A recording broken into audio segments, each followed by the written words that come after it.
Hello and welcome to the briefing brought to you by Cyberteam 1. Today is August 24, 2026.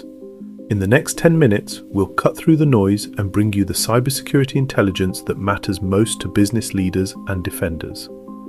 Everything we cover today comes from the last 7 days, and there's a theme running through it. Normally, when we talk about an attack, we're talking about something being stolen or broken or switched off. This week is different. This week, the thing under attack is the record, the paperwork, the log that tells you what happened and whether you fixed it. Let's start with the most urgent item. GitLab is a platform where organizations store their source code. If your company writes any software at all, there's a good chance it lives in GitLab or something like it. On the 17th of August, GitLab did something vendors don't do lightly. It broke its own patch schedule and shipped an emergency fix. The flaw lets an attacker who has no account, no password, and no invitation reach in over the internet and change or delete projects. GitLab rates it critical at 9.4 out of 10. 4 days later, a security research firm called Watchtower reported that it was seeing this used in real attacks against its own sensors. The same firm said it had recreated the attack within minutes of the flaw being made public. Now, here's the part I want you to sit with. The obvious damage is deletion. An attacker wipes your repositories. That's bad, but it's loud. You'd know within the hour. Watchtower described something quieter. They said an attacker can forge merge records. In plain terms, a merge record is the entry that says, "This change was approved and added to the code on this date by this person." Forging one means an attacker can make it look as though a security fix was applied when it never was. Think about what that does to your assurance. When someone asks how you know a vulnerability was patched, you show them the history. That history is now the thing that might be lying to you. You could pass your own patch verification and still be exposed. There are 2 practical points here. The first is that only self-hosted GitLab is affected. If you use GitLab's own cloud service, they've already fixed it and you don't need to act. The second is a trap. GitLab issued patches for 4 release branches, but there's a range of older versions, the 18.2 through 18.10 releases, that are vulnerable and got no fix at all. If you're running one of those, your system will tell you there's no update available. That doesn't mean you're safe. It means you need a larger upgrade, and that's a decision someone has to make this week, rather than next quarter. One more thing worth knowing. Watchtower published a specific detection tip. Search your web logs for the text @gl_introduced. If it appears, someone has been probing you. That's a single log query, and it's the cheapest thing you'll do all week. Next, let's come home to Australia. Quest, the aparthotel chain, has emailed its guests to tell them their personal information was exposed. Quest identified unauthorized access to a database on the 17th of August, and the notification went out on the 19th. What was exposed is names, email addresses, and other contact details, and for a small number of people, dates of birth. The records date from before June 2025.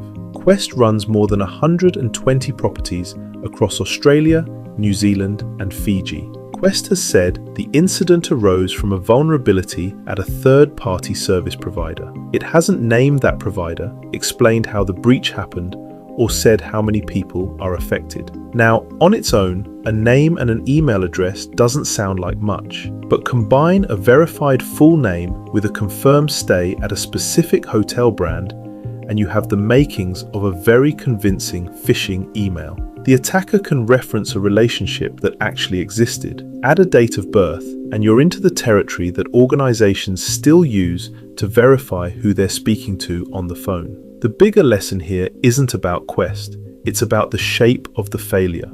A supplier had the vulnerability. Quest is the one writing to customers, engaging forensic advisors, and answering to the regulator. The supplier failed and the brand pays. That's the normal distribution of consequence when you outsource data handling. And it's exactly why this belongs in board reporting rather than sitting quietly inside procurement. There's a smaller point in that story I'd encourage you not to skip. The exposed records were from before June 2025. You cannot lose data you no longer hold. Retention discipline is one of the few genuinely preventive controls available, and most organizations underuse it. So ask 2 questions this week. Which third parties hold our customers' personal information? And what are we still keeping that we no longer need? In another development, and this one may change how your team responds to a hacked account, researchers at Abnormal have published analysis of a phishing kit called iAuthFlow version 2. It's sold on a criminal forum for $10,000 with extra modules available separately. Here's what makes it different. Most phishing steals your password. This one waits until you've successfully logged in and then quietly registers a passkey on your account that the attacker controls. Let me explain passkeys briefly because the mechanics matter. A passkey is a modern login method that replaces the password entirely. It's stronger than a password, and normally that's very good news. But a passkey is a separate credential registered against your account. It isn't derived from your password, which means this: when you change your password, the attacker's passkey survives. When you revoke all active sessions, the attacker's passkey survives. It stays there until a human being goes and deletes it. Now think about your incident runbook. Almost everyone says the same 3 things: reset the password, kill the sessions, restore the account. Where this kit has been used, that sequence hands the account back to the user with the attacker still holding a working key. And your incident record will say the compromise was remediated. I want to be careful about what this does and doesn't mean, because it would be easy to draw the wrong conclusion. This does not break passkeys. The cryptography is fine. In fact, if the victim had been required to use their passkey to log in, the attack would have failed at the first step, because a passkey is tied to the real website and can't be relayed through a fake one. What the kit exploits is the gap between having passkeys available and having them required. In the recorded demonstration, the account already had a passkey. Google offered it. The user typed in a code from their Authenticator app instead, because the code was still allowed. That's the lesson, and it generalizes well beyond this one kit. A phishing-resistant login method that remains optional gives you the security of whatever weakest method you still permit. So there are 2 actions. Add credential checking to your account recovery process so that after any suspected compromise, someone lists and removes login methods the attacker may have added. And find out what the weakest login method is that still works for your email and finance systems today. Not what you've deployed, what's still permitted. One caution on confidence. Abnormal was upfront that this was the seller's own demonstration and that they did not reproduce it themselves. The toolkit definitely exists and is definitely being sold. Whether it works as reliably in the wild is not yet established, but the runbook change is worth making regardless because it costs almost nothing. 2 shorter items to round out the week. More than 14,000 internet-connected security cameras were compromised in a campaign disclosed on the 19th of August. The interesting part is how ordinary it was. The attackers used 2 flaws that were patched back in 2021, plus password guessing. Nothing new was required. The devices simply hadn't been updated. This is really a story about ownership.